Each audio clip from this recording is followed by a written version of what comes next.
He thinks he is above the law, but here's the thing I can tell you, and as a former prosecutor, I say this with great conviction. No one is above the law. Last night's opening to the Democratic National Convention revealed one thing. Donald Trump is and will continue to be on trial by former prosecutor Kamala Harris for his many transgressions, and the Harris team debuted a spectacular law and order parody to drive the point home. The dramatic video reminds voters of his lack of morality and his surplus of criminal behavior, and I'll have the damning montage for you in just a minute. I was dropping in and out of the convention throughout the evening, but I couldn't help but notice a common thread.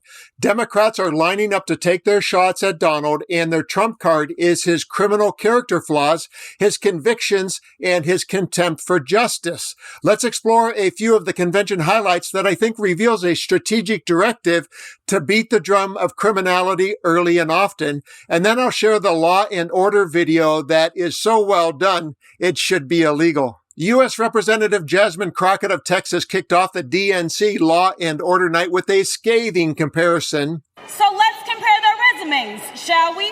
She became a career prosecutor while he became a career criminal. He's a 78-year-old, lifelong predator, fraudster, and cheat, known for inciting violent mobs. Kamala Harris has a resume. Donald Trump has a rap sheet. And Representative Jamie Raskin of Maryland picked up the baton on the January 6th lawlessness orchestrated by Trump with this comical but ominous warning for J.D. Vance. Someone should have told Donald Trump that the president's job under Article 2 of the Constitution is to take care that the laws are faithfully executed, not that the vice president is executed. J.D. Vance, do you understand why there was a sudden job opening for running mate on the GOP ticket? They tried to kill your predecessor.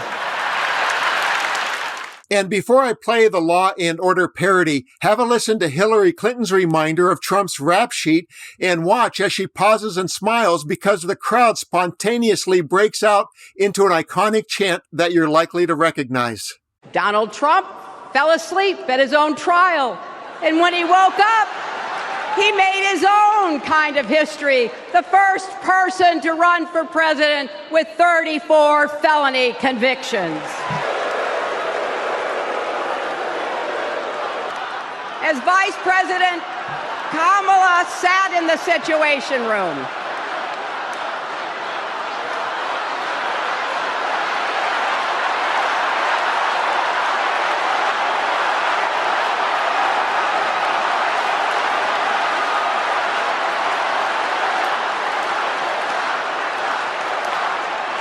And now let's unshackle the video inspired by Law and Order you've been waiting for.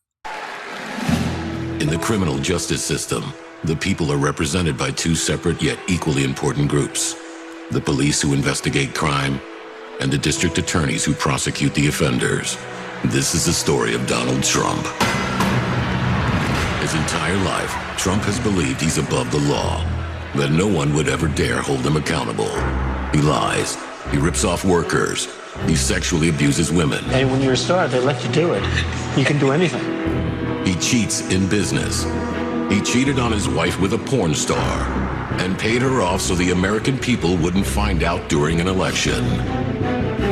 But in the criminal justice system, ordinary Americans have had the courage to find him accountable, time and time again. Guilty. Guilty.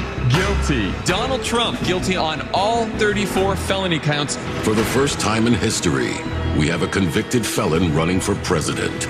And to take on this case, we need a president who has spent her life prosecuting perpetrators like Donald Trump. He tried overturning Georgia's free and fair election. I just want to find 11,780 votes. He's tried to escape any responsibility for instigating the January 6th attack on our Capitol. We're going to walk down to the Capitol, and I'll be there with you. And if elected, Trump has promised to overturn laws that would keep him accountable and exact retribution on anyone he considers an enemy. even warning of a bloodbath if he doesn't get his way. So we, the people, have a chance to render our own verdict on Donald Trump. We are the jury he most fears. When we vote this November, we vote for justice, accountability, and the rule of law that keeps America free. Those powerful clips serve as a stark reminder of Donald Trump's extensive legal troubles and criminal history, and it's clear that the Democrats, now led by a former prosecutor, will be laser focused on this theme throughout the week and beyond as the campaign charges forward. And think about this. Trump's criminal baggage will be a major vulnerability at the upcoming debates, and it will be very engaging to watch Harris grill Trump on his misdeeds and watch Walz grill Vance on his support of a criminal, forcing both to squirm on live TV as they're confronted with the uncomfortable truth. I'm Dan. Until next time, thank you for watching, and let's continue to occupy democracy together.